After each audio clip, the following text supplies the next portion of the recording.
बिस्मिल्लाहिर्रहमानिर्रहीम। अस्सलाम वालेकुम। मैं हूं असद और आप देख रहे हैं असद इलेक्ट्रिकल। आज हम बात करेंगे डीसी मोटर की दो मेन टाइप्स पर, यानी कि सीरीज़ मोटर और शंट मोटर। तो सबसे पहले हम बात कर लेते हैं इन दोनों में बेसिक डिफरेंस, यानी कि बुनियादी फ़र्क किस चीज़ का है। तो इन दोनों में वाइंडिंग्स का और कनेक्शंस का बेसिक डिफरेंस होता है। वो किस तरह, जैसा कि आप देख सकते हैं कि दो मोटर्स को हमने फ्रंट व्यू से दिखाया हुआ है, सीरीज़ मोटर और शंट मोटर। तो इन दोनों में फील्ड वाइंडिंग सेम है और आर्मेचर वाइंडिंग सेम है। आर्मेचर के ऊपर जो आपको रेड कलर की दो चीज़ें नज़र आ रही हैं, ये हमने कार्बन ब्रश के ज़रिए शो किया हुआ है। जैसा कि हमने बताया था कि आर्मेचर या रोटर में जब भी हमें सप्लाई देनी हो या वहाँ से सप्लाई लेनी हो, तो हम उस पर कार्बन ब्रश के ज़रिए से वो हासिल करते हैं या उसको सप्लाई देते हैं। अच्छा, ये कार्बन ब्रश स्लिप रिंग पे यहाँ पर कनेक्ट नहीं होते, चूँकि ये डीसी मोटर है तो यहाँ पर कमोटेटर यूज़ होता है। और कमोटेटर किस तरह काम करता है इस पर हम अलग से इंशाल्लाह वीडियो में बात करेंगे। सबसे पहले हम कनेक्शन पे बात कर लेते हैं कि सीरीज़ मोटर का क्या मतलब है। जैसा कि हमने बताया था कि इसकी फील्ड वाइंडिंग इसके आर्मेचर के सीरीज़ में आएगी। तो वो किस तरह आएगी, तो आप देख सकते हैं कि हमने इसकी फील्ड के सीरीज़ में ही आर्मेचर को कनेक्ट कर दिया और इस तरह इन द एंड जो है वो हमें दो टर्मिनल मिल गए जहाँ पर हम पॉजिटिव और नेगेटिव सप्लाई कनेक्ट करेंगे, तो सीरीज़ में दोनों को सप्लाई मिल जाएगी।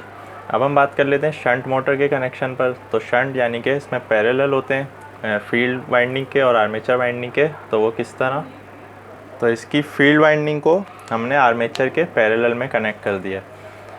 अब डीसी मोटर में, सीरीज़ मोटर में और शंट मोटर में वाइंडिंग का जो बेसिक डिफरेंस है वो ये है कि सीरीज़ मोटर की फील्ड वाइंडिंग को हमेशा मोटे तार के कम चक्करों पर मुश्तमिल किया जाता है, जबकि शंट मोटर में फील्ड वाइंडिंग जो होती है उसमें जो वाइंडिंग का वायर यूज़ किया जाता है वो पतला होता है और उस पर ज़्यादा चक्कर इस्तेमाल किए जाते हैं। इसकी वजह ये होती है, सीरीज़ में जो मोटा तार यूज़ किया जाता है, चूँकि सीरीज़ में जो लोड करंट है वो दोनों यानी कि फील्ड वाइंडिंग से गुजरेगा जो आर्मेचर पर होगा। चूँकि मैकेनिकल लोड तो आर्मेचर पर है जो घूम रहा है, लेकिन आर्मेचर करंट कम बढ़ने या कम होने से हमारी फील्ड वाइंडिंग से भी उसको गुजरना होता है, तो इसीलिए यहाँ पर मोटा वायर यूज़ किया जाता है। जबकि पैरेलल में वो करंट जो है अपने हिसाब से जाएगा, फील्ड को जितना चाहिए और आर्मेचर को जितना चाहिए। तो यहाँ पर हम पतले वायर से ज़्यादा चक्कर का इस्तेमाल करते हैं। अगर हम बात करें कि सीरीज़ मोटर कहाँ पर यूज़ होती है और शंट मोटर कहाँ पर यूज़ होती है, तो इसकी जो बेसिक एप्लीकेशंस हैं, सीरीज़ मोटर जो है हमारी ऑटोमोटिव में यूज़ होती है सबसे ज़्यादा इंजन्स के स्टार्ट करने में। जैसा कि हमारी कार के अंदर जो सेल्फ़ स्टार्टर होता है या जनरेटर्स में या जो बड़ी मशीन्स को स्टार्ट करने के लिए बैटरी के ज़रिए जो हम स्टार्ट करते हैं, तो वो डीसी सीरीज़ मोटर ही होती है। चूँकि डीसी सीरीज़ मोटर की जो स्पीड है वो विदाउट लोड बहुत ज़्यादा होती है, अगर हम इसको विदाउट लोड चलाएं ज़्यादा देर तो ये आउट ऑफ कंट्रोल भी हो सकती है और ये इसकी वाइंडिंग भी जल सकती है, इसमें एक्सीडेंट भी हो सकता है, यानी कि टूट फूट हो सकती है। उससे बचने के लिए सीरीज़ मोटर को हमेशा लोड के साथ कनेक्ट करके चलाया जाता है। यानी कि जैसा कि आप देखते हैं कि जब हम गाड़ी को स्टार्ट करते हैं तो वो मोटर सोलेनॉइड जो है उसको धक्का देता है आगे की तरफ, जब वो इंजन के फ्लाई व्हील से टच हो जाता है इसका पिनियन, तो मोटर घूमती है। तो मोटर को हमेशा लोड के साथ इस्तेमाल किया जाता है सीरीज़ मोटर को, चूँकि इसका स्टार्टिंग टॉर्क बहुत हाई होता है। अच्छा, शंट मोटर में ऐसा नहीं होता। शंट मोटर जो है उसमें स्टार्टिंग टॉर्क हाई नहीं होता। शंट मोटर को ऐसी जगह यूज़ किया जाता है जहाँ पर हमें वेरिएबल लोड पर कांस्टेंट स्पीड चाहिए हो, यानी कि लोड तो हमारा कम ज़्यादा हो रहा हो मगर हम चाह रहे हैं कि हमारी मोटर की स्पीड जो है वो कांस्टेंट रहे।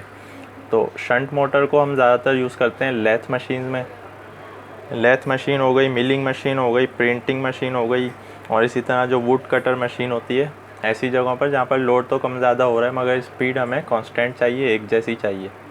और डीसी सीरीज़ मोटर में हमें स्पीड कांस्टेंट नहीं चाहिए होती, क्योंकि इसकी स्पीड जो है वो लोड के साथ कम ज़्यादा होती है। जब लोड आता है तो स्पीड ड्रॉप हो जाती है, लोड हटता है तो स्पीड तेज़ हो जाती है। तो इसको हमें ऐसी जगह यूज़ करना होता है जहाँ पर हमें स्पीड की जो कांस्टेंट स्पीड है वो रिक्वायर्ड नहीं है। तो ये रेलवे में भी यूज़ होती है, क्रेन वगैरह में यूज़ होती है, हैवी लोड उठाने के लिए यूज़ की जाती है हमारे पोर्ट्स वगैरह पर, और इसी तरह इसको सेल्फ़ स्टार्टर के तौर पर यूज़ किया जाता है। तो ये इनकी बेसिक एप्लीकेशंस हैं। अच्छा, सीरीज़ मोटर के हवाले से ये बात याद रखने की है कि डीसी मोटर्स में जितनी भी टाइप्स हैं उनमें सीरीज़ मोटर जो है इसका टॉर्क सबसे ज़्यादा, स्टार्टिंग टॉर्क जो है वो सबसे ज़्यादा होता है, यानी कि स्टार्ट में बहुत ही ज़्यादा स्पीड के साथ घूमती है। टॉर्क क्या होता है और बैक ईएमएफ क्या होती है इस पर हम अलग से बात करेंगे। तो जो इसका टॉर्क है, यानी कि स्टार्टिंग के वक्त इसकी घूमने की जो स्पीड है 0 से लेकर अपनी रेटेड स्पीड तक, वो बहुत ज़्यादा हाई होती है। तो अगर इसको हम विदाउट लोड स्टार्ट करें तो ये बहुत ज़्यादा आउट ऑफ कंट्रोल हो सकती है। अगर ये जिस चीज़ पे फिट हुई हुई हो वहाँ से उखड़ भी सकती है।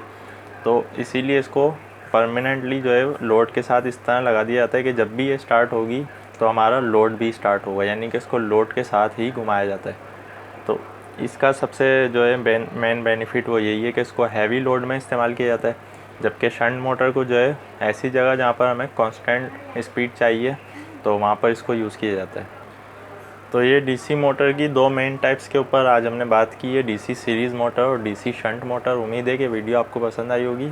कोई भी आपका क्वेश्चन है आप कमेंट्स में पूछ सकते हैं। तो वीडियो पसंद आने की सूरत में लाइक करें। आज के लिए इतना ही, नेक्स्ट वीडियो तक के लिए इजाज़त दीजिए। अल्लाह हाफिज़।